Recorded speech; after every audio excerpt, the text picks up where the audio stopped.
जय माता दी। नवरात्रि के इस स्पेशल सीरीज में आप सभी का स्वागत है। नवरात्रि की ढेर सारी शुभकामनाएं और माता रानी हम सभी पर अपनी असीम कृपा बनाए रखें। प्राचीन समय से ही माता रानी का नौ दुर्गा का पूजन होते हुए आया है। हमारा सबसे पवित्र और सबसे प्राचीन ग्रंथ ऋग्वेद, उसमें भी जिक्र है माता रानी का, माता के 9 रूपों का।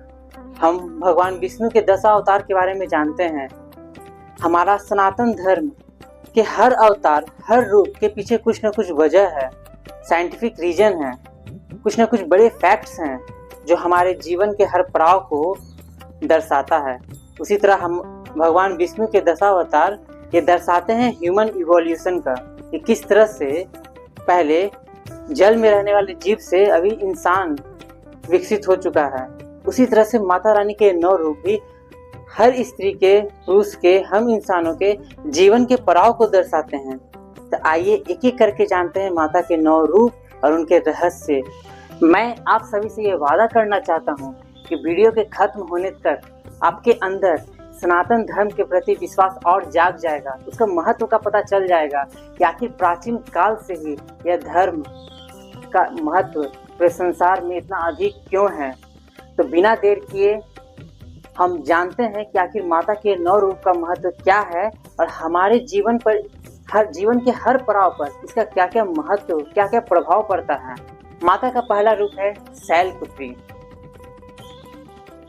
शैलपुत्री, आप इस शब्द को संधि विच्छेद जब करते हैं, शैलपुत्री, शैल का अर्थ होता है माउंटेन, पर्वत, और पुत्री का अर्थ होता है बेटी, daughter, means daughter of the mountain.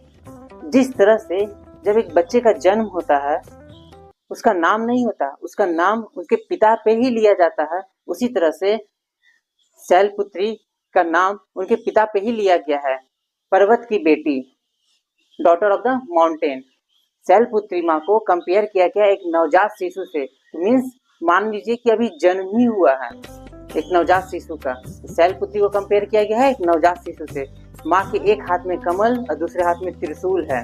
कमल माँ के सौम्यता का प्रतीक है, मीन्स ये दर्शाता है बच्चों के अंदर पोटेंशियल का, कुछ नए चीज सीखने का, नए चीज जानने का, जिज्ञासा, क्यूरियोसिटी को दर्शाता है।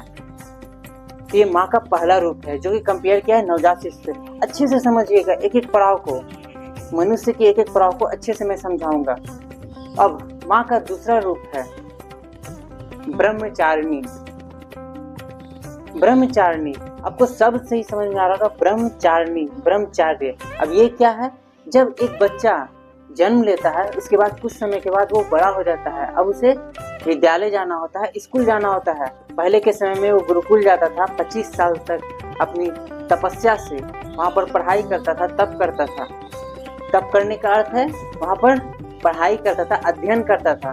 उसी तरह से ये दर्शाया गया है, ब्रह्मचारिणी का अर्थ है कि हम जब हमारा जन्म हो चुका है, अब हम बड़े हो गए हैं, स्कूल जाने लायक हो गए हैं, विद्यालय जाने लायक हो गए हैं, हमें मन लगाकर तपस्या करना है, मीन्स अध्ययन पर ध्यान देना है, पढ़ाई करना है। मेटेरियलिज्म जो हमें हमारे मन को भटकाते हैं, बाहरी दुनिया, उससे, सांसारिक चीज, उससे दूर रहकर अपने पढ़ाई, अपने अध्ययन पर ध्यान देना है कि हम जीवन में आगे बढ़ सके, कुछ हासिल कर सकें। ये 25 साल हमारे लिए काफी तप के लिए होते हैं, काफी मेहनत के लिए होते हैं, फोकस्ड के लिए होते हैं, फोकस्ड रहने के लिए होते हैं। तो इसी सब से हमें पता चलता है कि हमें ब्रह्मचर्य का पालन करना चाहिए, अनुशासन के साथ रहना चाहिए। ये माँ का दूसरा रूप बताता है। आप जब माँ का रूप देखें तो आपको देखने को मिलता है कि माँ सफेद वस्त्र पहनी हुई है, सफेद, सादगी का प्रतीक, जो बताता है कि हमें सादगी के साथ अपने काम पर फोकस रहना चाहिए, तपस्या, अध्ययन पर फोकस रहना चाहिए, अनुशासन के साथ रहना चाहिए, ब्रह्मचर्य का पालन करना चाहिए। और माँ के एक हाथ में माला और दूसरे हाथ में कमंडल है, मीन्स इसी को दर्शाता है। माँ का तीसरा स्वरूप माँ चंद्रघंटा। चंद्रघंटा यह माँ का सबसे संपन्न स्वरूप है। इसमें दर्शाया गया है कि माँ भक्ति और शक्ति से परिपूर्ण हो चुकी है। मीन्स अक्सर आप देखे होंगे, बच्चे का जन्म हो गया, बच्चे स्कूल जाने लगे, जब उन्हें विद्या प्राप्त हो जाती है तब वह पूरी तरह से परिपूर्ण हो जाते हैं। अपॉर्चुनिटी को ग्रैस्प करने के लिए कई सारे स्किल्स आ जाते हैं उनके अंदर। माँ का तीसरा आँख ये दर्शाता है कि अब वह संघर्ष के लिए तैयार है, वह विजिलेंट है, वह शत्रु का दमन करेगी और धर्म का स्थापना करेगी। उसी तरह हमारे जीवन में भी अब हम संघर्ष के लिए तैयार हैं, हमारे पास कई स्किल्स हैं, अब हम संघर्ष करना है आगे बढ़ने के लिए। ये था माँ का तीसरा स्वरूप। अब चलते हैं माँ के चौथे स्वरूप पे। माँ का चौथा स्वरूप है कुष्मांडा। जब कुछ नहीं था तो माना जाता है कि माँ इसी रूप में इस ब्रह्मांड की रचना की थी। क्या शब्द आया? रचना की थी।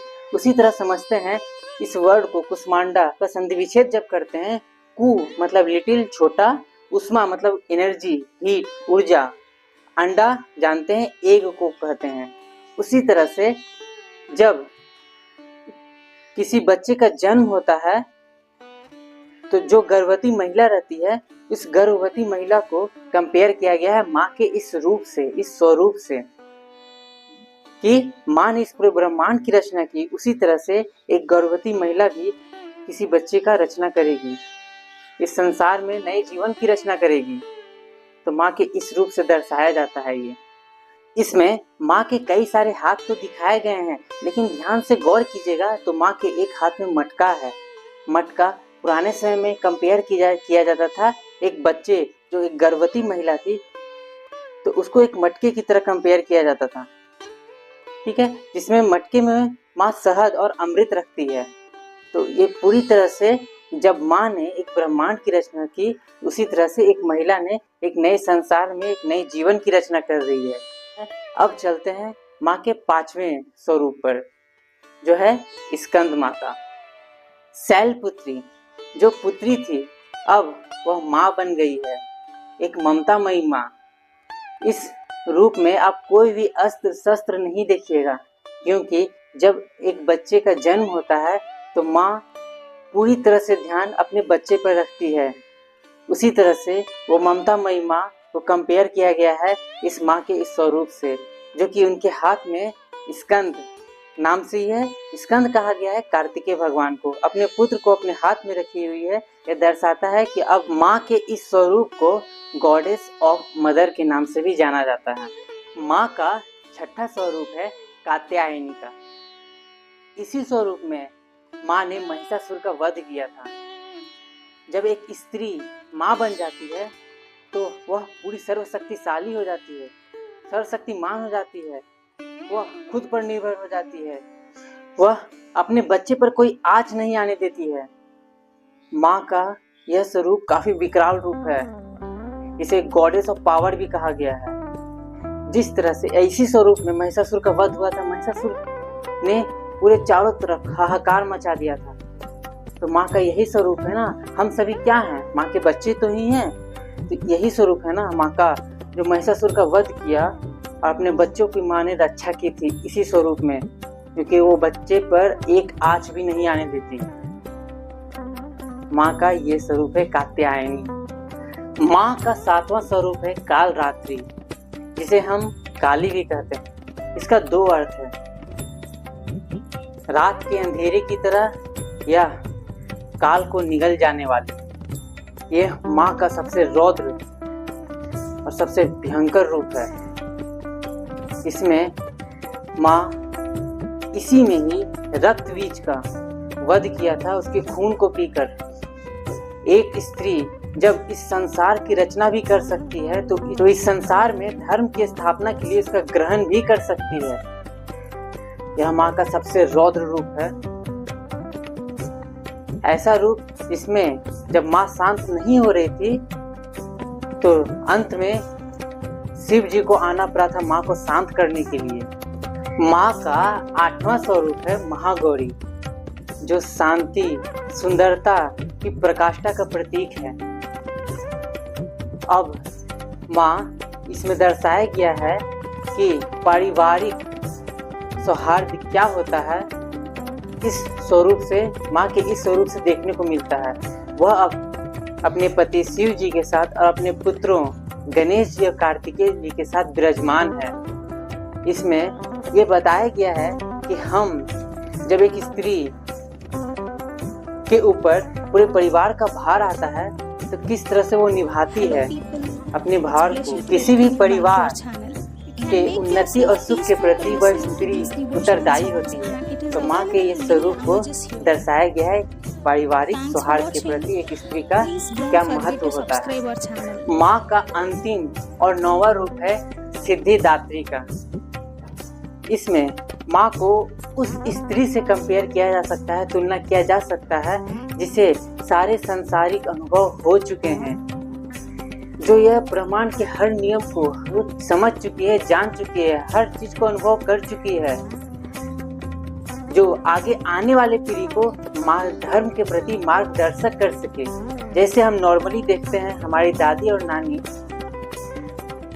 हमें राह दिखाती है अपने बच्चों के प्रति, अपने ग्रैंड चाइल्ड के प्रति सही रास्ता का अनुभव करवाती है सबको, क्योंकि वो कहा जाता है ना कि जो बड़े बुजुर्ग हैं उन्हें जीवन का काफी अनुभव हो चुका है।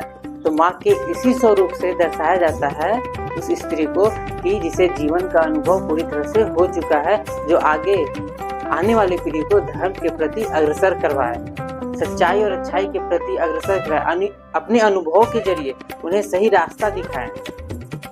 तो हम माँ के 9 रूप को अच्छे से समझे हैं, अच्छे से जाने हैं कि शैल पुत्री से लेकर जो एक पुत्री थी आज वो माँ बनकर एक अनुभवी माँ बन चुकी है। मैं वीडियो स्टार्ट करने से पहले आपको बोला था कि सनातन धर्म का क्या महत्व है, किस तरह से हमारे जीवन पर प्रभाव डालता है, आपको शायद समझ में आ गया होगा। माँ का 9 रूप का हम पूजा करते हैं, हम सभी पूजा करते हैं, सदियों से पूजा होते आ रही है, लेकिन इसका एक्चुअल मीनिंग है क्या आज हमारे जीवन पर समझ में आ गया। क्यों स्त्री को शक्ति स्वरूपा कहा जाता है?